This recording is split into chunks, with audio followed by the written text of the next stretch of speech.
What kind of relationship did you have with some of these fighters? We've heard some stories that you had a great relationship with some fighters, you loved them, and some of them you hated. Is that true? Not really. No? No, not really. There's really nobody that I hated. Oh, okay. I was closer to some fighters just because of the social part of it. Like Patrick Cote was one of my buddies. Marcus Davis was one of my buddies. What about Phil Baroni? Did you like Phil Baroni? I never really knew Phil. Okay, nobody liked Phil. Right, the New York badass. And then Phil goes to Mexico and messes up his life, man. Yeah. Oh my God. But I liked his act. Yeah, his act was pretty cool. Yeah, I was cool with Phil Baroni. Yeah, well, Frank Style is a surgeon in Vegas he was really close to Phil. So he went into Nick Diaz's eyes, basically, the eyelash area and all the bone that's broken there. All the scar tissue, he cleaned it all out. It would have been $100,000 surgery, but Frank Style was a fan. And about 3 weeks in, fucking Nick takes the stitches out. So next time you look at Nick, look at his eyebrows, and they're literally like, you can see they look like they went through a meat grinder. Oh, why are he taking the stitches out? Because he's Nick Diaz, you know? The God of War. But he was starting to lose fights because they would cut so easily. Oh. Because of the scar tissue and then the jagged bone underneath, you'd cut all the time. We have fighters that cut all the time. Yeah. And he was one. So this got to the point where he was losing fights because of it. So how do you solve it? You get that mess out of there. So I guess other than the cosmetic part of it, they still got that mess out of there. Yeah.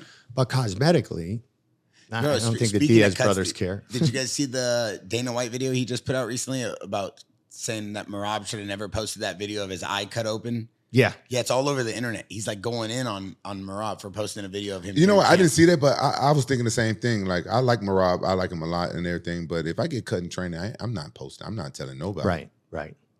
I mean, why? But just because you don't want them to know that you were cut, or because you don't want to piss off UFC? No, it got nothing to do with piss off UFC because I'm still going to fight. Right. I'm still going to fight. I'm going to super glue that shit together. Yep. I get stitches, whatever, super glue it. Super glue. Yeah. Hell yeah. Hell yeah. Well, if he goes into the commission, you being serious? No, he's serious. You used to super glue your cuts together. Yeah. Like what? Super glue? Super glue.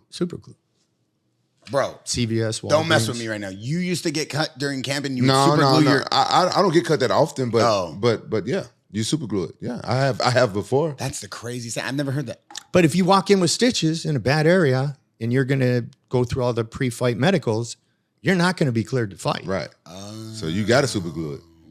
You know, I mean, people who are real fans would remember that in the fight with Chael Sonnen, when Chael was in the top position for 4 rounds and the next 4 rounds and 2.5 minutes more, Anderson broke his rib in training about a week before that fight.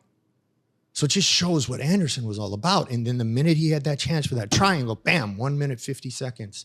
And it was unfucking believable. And I'm not taking anything away from Chael, because Chael was using his ground game. But then you think Anderson, you think of all the exciting striking.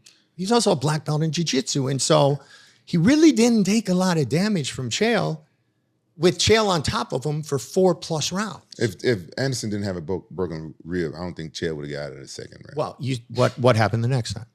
Exactly what you said.